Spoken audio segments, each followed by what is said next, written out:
వీక్షకులందరికీ నమస్కారం. ఏప్రిల్ మాసంలో గ్రహస్థితి ఏ విధంగా ఉన్నది?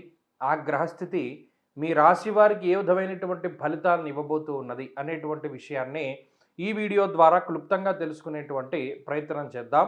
ముఖ్యంగా ఏప్రిల్ మాసంలో ఏ విధమైనటువంటి గ్రహస్థితి ఉండబోతూ ఉన్నది అంటే, ఈ మాసంలో గురుడు మిథున రాశి యందు సంచారం చేస్తారు, కేతువు సింహరాశి యందు సంచారం చేస్తారు, అలాగే కుంభరాశి యందు రాహు యొక్క సంచారం ఉంటుంది. అయితే ఈ ఏప్రిల్ ప్రారంభంలోనే 3వ తారీఖున కుజుడు కుంభరాశిని వదిలిపెట్టి మీనరాశిలోకి ఆయన యొక్క ప్రవేశం జరుగుతుంది.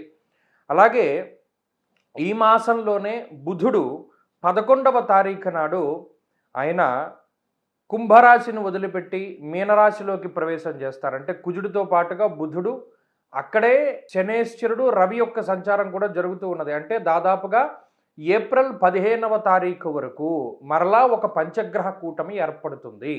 చంద్రుడితోటి కలుపుకొని రవి, శని, అలాగే కుజుడు, బుధుడు, చంద్రుడు, ఈ 5 గ్రహాలతోటి మీనరాశి యందు పంచగ్రహ కూటమి ఏర్పడుతుంది. అలాగే 15వ తారీఖు ఏప్రిల్ నెలలో రవి మారిపోయి మేష సంక్రమణం చేస్తారు. మేషరాశిలోకి రవి వెళ్ళిపోతారు. అలాగే ఈ మాసం చివరిలో 20వ తారీఖున శుక్రుని యొక్క స్థితి మేషరాశి నుండి మారి వృషభ రాశిలోకి వెళుతూ ఉంటుంది. అంటే ఇక్కడ గమనించవలసినటువంటి విషయం ఏమిటి అంటే, ఈ మాసంలో ప్రధానంగా యుతి రవి, శనేశ్చర, కుజ గ్రహాల తాలూకు యుతి అనేటువంటిది కనబడుతూ ఉన్నది. రవి, కుజ, శనేశ్చరుల యొక్క యుతి అనేటువంటిది ప్రమాదకరము. ఎందుకు ప్రమాదకరము మనం ఆదిలోనే చెప్పుకున్నాం. ఏమని? గురుని యొక్క సంచారం ఏకస్మిన్ వత్సరే జీవే రాశిత్రయం ఉపాగతే. 3 రాశుల్లో గురుడు సంచరిస్తూ ఉన్నారు. ఇది మంచిది కాదన్నాం.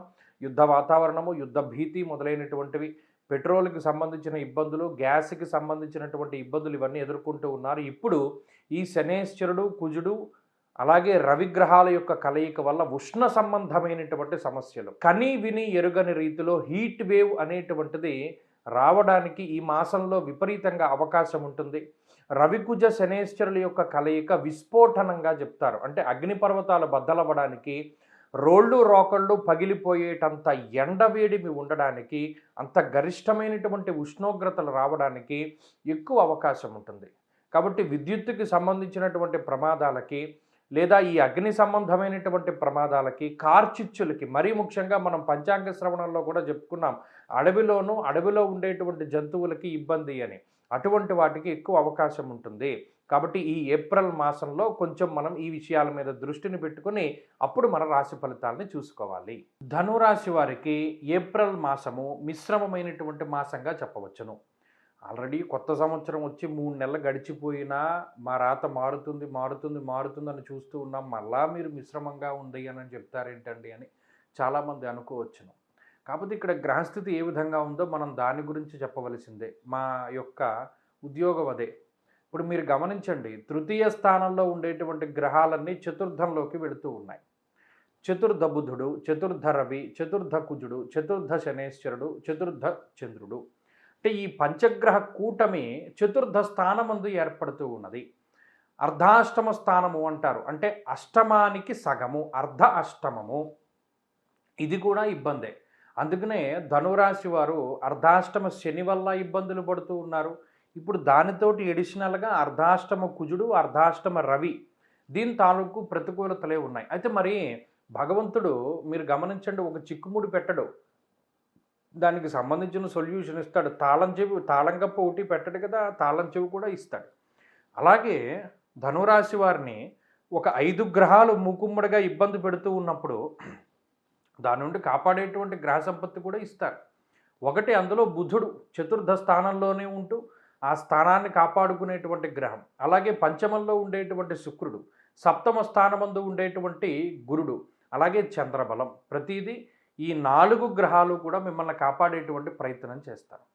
సరే, మరి ఇక్కడ ఆ డ్యామేజ్తో పోల్చుకుంటే వీరు ఎంత రికవరీ చేస్తారనేటువంటి విషయం మీకు ఏప్రిల్ అంతా అనుభవించి మే వస్తేనే కానీ తెలియదు. ఎందుకంటే భాగ్యహానిర్ భయం క్రూరం బంధువైరం ధనక్షయం అన్నాడు. ప్రత్యేకించి ఈ గ్రహాలన్నీ దేన్ని సూచిస్తాయి అంటే బంధువులతోటి విరోధాన్ని. కాబట్టి ధనురాశి వారు జాగ్రత్తగా ఉండవలసింది ఏంటి అంటే బంధువులతోటి విరోధం రాకుండా చూసుకోవాలి. మాట పట్టింపులు రాకుండా చూసుకోవాలి. అందుకని ఏం చేయాలి? దానికి ఏముంది, వాళ్ళతో మాట్లాడకుండా ఉంటే సరిపోతుంది. ఇప్పుడు ఈ బంధువుల దగ్గరికి వెళ్ళి, బంధువులతోటి తిరిగి, బంధువులతోటి కొంచెం రాసుబూసు మాట్లాడుతూ ఉంటే మాట మాట పెరుగుతుంది గానీ, వారికి దూరంగా ఉండడం వల్ల మీకేం సమస్యలు రావు కదా! కాబట్టి ఈ మాసంలో మీకు ఆత్మీయులు, మీ బంధువులు, మీ తోబుట్టువులు, మీ అన్నదమ్ములు, రక్త సంబంధీకులు ఎవరైతే ఉన్నారో వారితోటి ఎంత అంటి ముట్టనట్టుగా ఉంటే అంత మంచిది. ఎందుకంటే ఎప్పుడో ఒకప్పుడు మాట్లాడుకుంటారు కనీసం. ఈ నెల దాటిపోయిన తర్వాత. ఈ నెలలో ఏం చేస్తున్నారు? భాగ్యహానిహి భయం క్రూరం బంధువైరం అన్నాడు. బంధువులతోటి మాట పట్టింపులు. లేదు, కుటుంబ సభ్యులతోటి మాట పట్టింపులు. ఇంట్లో నలుగురుంటే నలుగురికి పడదు. ముఖ్యంగా వాతశూలం మనక్లేశం భయం స్వస్థానహానికృత్ అన్నారు. అంటే సొంత ఊరిలోనూ, సొంత ఇంట్లోనూ ఉండలేనటువంటి పరిస్థితులు ఏర్పడుతూ ఉంటాయి. అంటే వారితోటి ఉండేటువంటి విభేదాలు, సఖ్యత లేకపోవడము, ఇలా కొంత మానసిక అశాంతి కలుగుతూ ఉంటుంది. మరి వీటి నుండి శుక్రుడు కాపాడాలి, బుధుడు కాపాడాలి, గురుడు కాపాడాలి, చంద్రుడు కూడా మధ్య మధ్యలో కాపాడుతూ ఉండాలి. ఈ కుజుడు, రాహువు, ఈ కుజుడు, శనేశ్వరుడు, రవి కలిగించేటువంటి డ్యామేజ్ ఏదైతే ఉంటుందో దాని నుండి ఈ 4 గ్రహాలు ఎంతవరకు కాపాడాయి అనేటువంటిది మీ అనుభవంలోనే తెలిసిపోతూ ఉంటుంది. నేను అది కాపాడుతుందా, కాపాడదా అనేటువంటి విషయం ఎందుకు చెప్పలేకపోతున్నాను అంటే, ఇది వారి వారి యొక్క గ్రహస్థితిని బట్టి, అంటే జాతకంలో ఉన్నటువంటి దశలను బట్టి ఎక్కువగా ఉన్నది. ధనురాశి వాళ్ళకి పలానాది మంచి జరుగుతుంది అంటే 100లో కేవలం 40% మాత్రమే జరుగుతోంది. మిగతా 60% మందికి మంచి జరగట్ల. కారణం ఏంటి అంటే, ఆ మంచిని అనుభవించడానికి తగినటువంటి గ్రహస్థితి వారి జాతకంలో ఉండట్ల. కాబట్టి ఇప్పుడు ఏం చేశాను నేను, పలానా నెగెటివ్ ఉంది, బంధువులతోటి విరోధానికి అవకాశం ఉంది, ఉద్యోగ వ్యాపారాల్లో ఇబ్బందులకు అవకాశం ఉంది, చదువు ప్రత్యేకించి చదువరులకి ఇబ్బంది ఉన్నది, ఇవన్నీ చెప్పుకుంటూ వెళ్ళాం. ఇందులో ఓవర్కమ్ చెయ్యాలి గురుడు కానీ, శుక్రుడు కానీ, బుధుడు కానీ, చంద్రుడు కానీ.